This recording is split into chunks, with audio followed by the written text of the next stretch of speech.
Hi అండి. ఈరోజు మళ్ళా సెకండ్ టైం థర్డ్ టైం వంకాయలు మళ్ళీ వచ్చినాయండి. వంకాయలు పచ్చిమిరపకాయలు వచ్చినాయి, కోసేద్దాం. ఓకే. మొన్న ఉమ్, మొన్న ఈ చెట్లన్నీ వర్షానికి గాలికి పడిపోయినాయండి. ఇట్లాగా కర్రలేసి కట్టామన్నమాట. ఇట్లాగా శ్రద్ధ తీసుకుని మరి చేయకపోతే మనం ఫలితం పొందలేం కదండి. ఇది ఇట్లా కర్రలేసి కట్టామన్నమాట. ఓకే. ఇదండి మొన్న మధ్యలో ఒకసారి కోసాం వంకాయలు, అప్పుడు ఇంకా తీయలేదు వీడియో. సర్లే ఇంకా చేద్దామని చేస్తాం అన్నమాట. అసలు ఒక పుచ్చు కూడా ఉండదండి, ఎంత టేస్ట్గా ఉంటాయంటే ఈ వంకాయలు చాలా టేస్ట్ ఉంటున్నాయండి. ఉమ్, ఆ చిన్న పుచ్చు కూడా ఉండట్లేదు అసలు. ఇది ఆర్గానిక్ కదండి, ఏదైనా ఆర్గానిక్ పంట ఆర్గానిక్. మనం ఓన్గా పండించుకున్నదే కొంచెమైనా శ్రేష్టంగా ఉంటుంది. ఇదిగోండి మిర్చి అన్నీ అయిపోయినాయి, కోసేద్దాం. మనం ఇలా కోసేస్తా ఉంటే మళ్ళా చక్క ఇవి సూర్యముఖి మిర్చి కదండి, లాస్ట్ ఇయర్ చెట్లు అండి ఇవి. మళ్ళా చక్క అంతా ఇరిపేసాను, క్లోనింగ్ చేసాను, మళ్ళీ ఇట్లా డెవలప్ అయినాయి అన్నమాట. చాలా మంట అండి ఇవి. ఒక 4 మిరపకాయలు వేసుకుంటే చాలా మాట. మన చట్నీలో కూడా చాలా తక్కువ వేసుకోవాలి. చాలా ఘాటు ఉంటాయండి, మిర్చి అంత చిన్నగా ఉంటుంది కానీ చాలా ఘాటు మాట. చూడండి అసలు ఎట్లా వచ్చేసినాయి, పండిపోతున్నాయి అన్నమాట. ఎంతే ఉంటాయండి సైజు, కానీ ఘాటు మాత్రం చాలా ఓవర్గా ఉంటుంది. ఓకేనా, ఇవన్నీ కోసేద్దాం.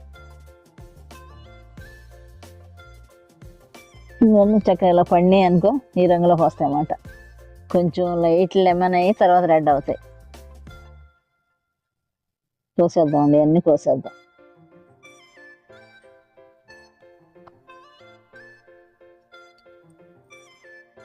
చెట్టు అంతా తీయను.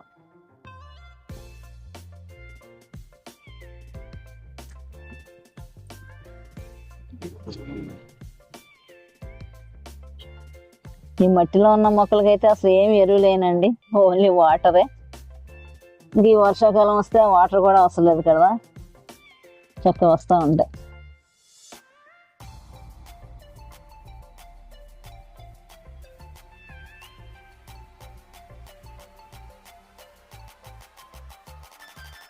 మనకి 4-5 రకాలు ఉన్నాయండి మిర్చి.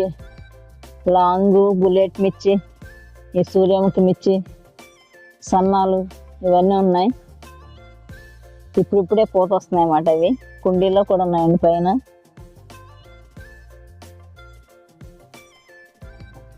దేంట్లో అతను చూపించాను, ఇది ఇలా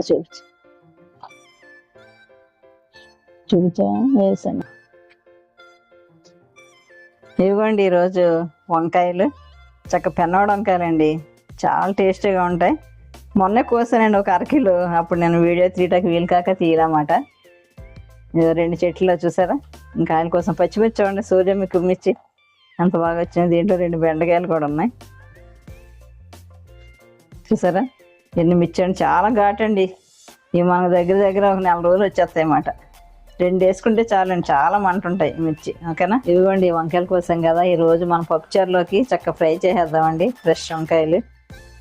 ఓకే, కట్ చేసేద్దాం సన్నగా.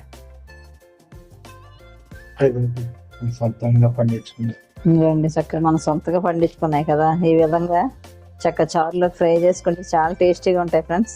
ఓకే, ఇట్లా చేసాం కదా, మళ్ళీ ఇదో కటింగ్ చేద్దాం. అన్నీ ఈ విధంగా కట్ చేసేద్దాం సన్నగా.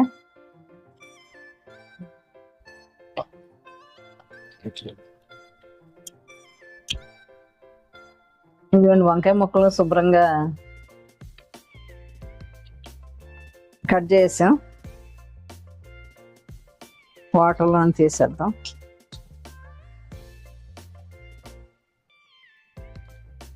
ఇవన్నీ ఇలా సన్నగా కట్ చేసుకున్నాం కదండి, ఉప్పు నీటిలో కూడా తీసి పక్కన పెట్టా. ఇదిగోండి కాస్త కరివేపాకు, ఫ్రెష్ కరివేపాకు అండి, ఇది కూడా సన్నగా ముక్కలు చేసి వేసేద్దాం. దీంట్లో ఇలా తుంచేద్దాం.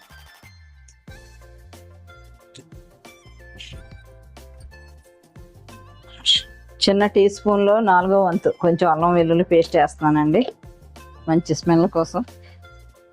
అట్లాగే కొంచెం పసుపు అండి.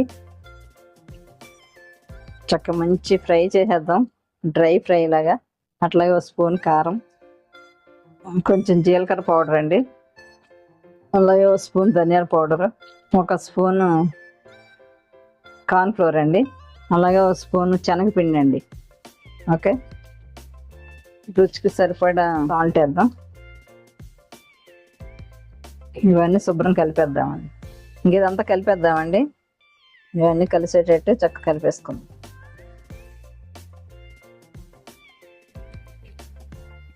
ఇదిగోండి, ఈ విధంగా కలిపేసుకున్నా.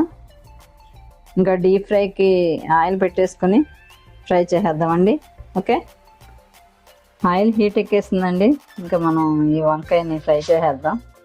వంకాయ పకోడీ, అలాగా పకోడీ చాలా టేస్ట్గా ఉంటుందండి. పప్పుచారులోకి వీటిలో వేసుకొచ్చే రసంలో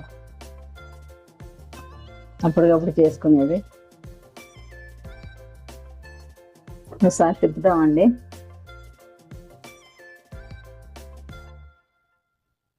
పప్పుచారులోకి కానీ, సాంబార్లోకి కానీ, రసంలోకి కానీ చాలా బాగుంటుందండి.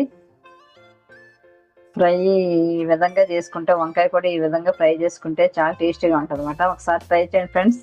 ఓకే, ఇదిగోండి చక్కగా ఫ్రై అయిపోయింది, తీసేద్దాం.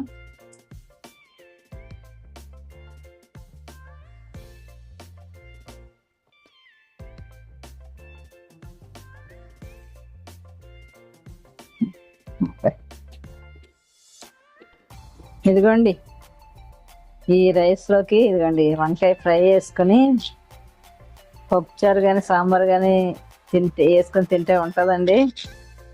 అసలు సూపర్ అండి పప్పుచారు.